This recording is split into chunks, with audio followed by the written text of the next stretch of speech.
Class number 15 है और आज का हमारा टॉपिक क्या है? टॉपिक है scalar and vectors. Scalar and vectors की बात करेंगे। In physics we come across various quantities such as mass, length, volume, density, speed and force. We divide them into scalar and vectors. अब scalar and vector में divide करते हैं और आज हमें पता होना चाहिए कि स्केलर और वेक्टर हैं क्या।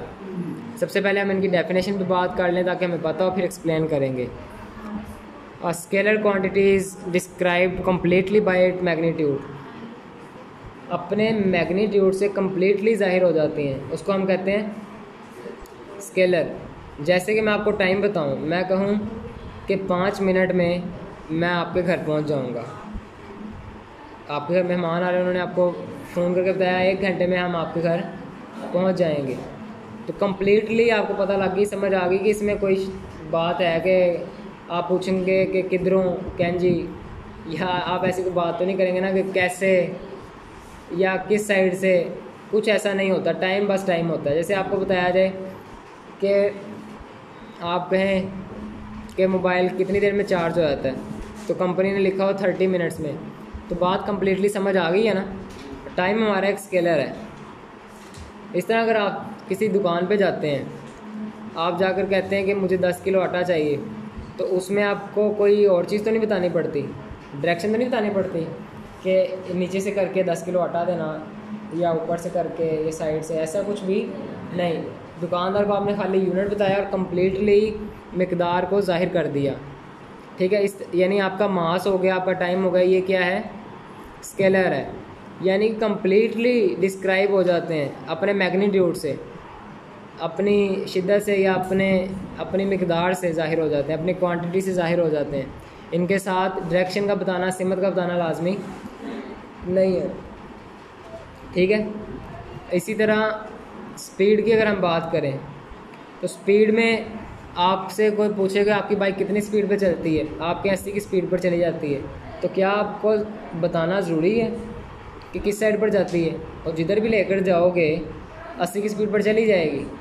ये तो नहीं बताना पड़ेगा कि आसमान मुँह करके जाएगा तो 80 भी आएगी, थैले में मुँह करके आएगा तो 100 आ जाएगी, 120, ऐसा तो नहीं कुछ बताते। स्पीड भी एक स्केलर क्वांटिटी है। अगर हम इस पर बात करें वजाहत की, तो वजाहत किस तरह है? A physical quantity which can be completely described by its magnitude. ये इसकी डेफिनेशन वही नीचे वाली ऊपर लिखी हुई है। Is called scalar the magnitude of a quantity means it's numerical value. Numerical value क्या होती है? उसके नंबर की वैल्यू को जाहिर किया जाए और कम्प्लीटली ज़ाहिर हो जाए, इसको कहते हैं स्केलर। ठीक है, जैसे 10 बज गए हैं, 5 किलो चीनी, 80 की स्पीड है, तो ये इसके नंबर से जाहिर किया और जाहिर हो गया, कोई प्रॉब्लम तो नहीं ना होती इसमें। तो ये कहलाते हैं स्केलर। आगे बच्चों हमारे पास वेक्टर है। वेक्टर से थोड़ा अलग है। A vector quantity is described by magnitude and direction. जो मैग्नीट्यूड और डायरेक्शन से जाहिर होती है उसको कहते हैं वेक्टर। अब वेक्टर क्या है, आप लोग अगर गौर करें तो बच्चों हमारे पास एक्सीलरेशन है। एक्सीलरेशन में अब हम सवाल करते हैं कि ये जिस्म की एक्सीलरेशन थी, आया वो ऊपर की तरफ थी, नीचे की तरफ थी। ठीक है, वेलोसिटी थी, वेलोसिटी में भी डायरेक्शन की बात करते हैं कि वेलोसिटी थी किस एंगल पे थी, किस डायरेक्शन में थी, खाली उस तरह नहीं समझ आती। इसी तरह बच्चों वेट जो है, वज़न, वो भी एक कौन सी क्वांटिटी है? वेक्टर, क्योंकि उसके साथ हमेशा सिमत का जिक्र करना पड़ता है। सिमत कौन सी? नीचे की तरफ, ज़मीन की तरफ। तो हमारे पास वेक्टर, जहाँ तक डेफिनेशन नज़र आ रहा है ना आपको बॉक्स, यहाँ तक हमने वेक्टर का करना है। ऊपर से पैराग्राफ रीड करते हैं। A vector can be described completely by magnitude along with its direction. Example of vectors are velocity, velocity में मैंने बात की आपसे। डिस्प्लेसमेंट है, डिस्प्लेसमेंट की डेफिनेशन आगे हमने करनी है। डिस्प्लेसमेंट क्या होता है? Shortest path between 2 points. आगे मोमेंटम है, टार्क है।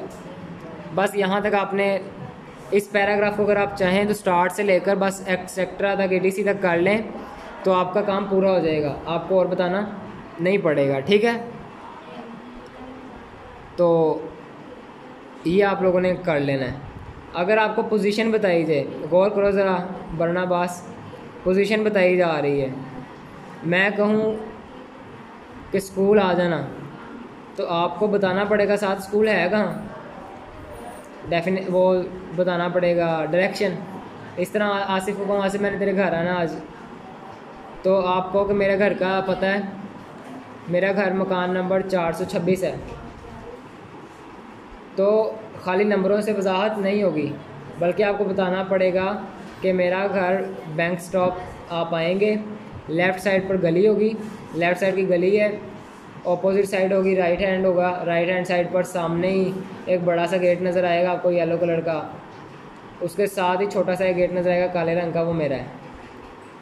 ठीक है, तो आपको बताना पड़ेगा ना, तो क्या बताना पड़ेगा, डायरेक्शन। ठीक है, तो इस तरह आपको डायरेक्शन बताना ज़रूरी है, यानी पोजीशन हो, टार्क वगैरह, इनमें पोजीशन बताना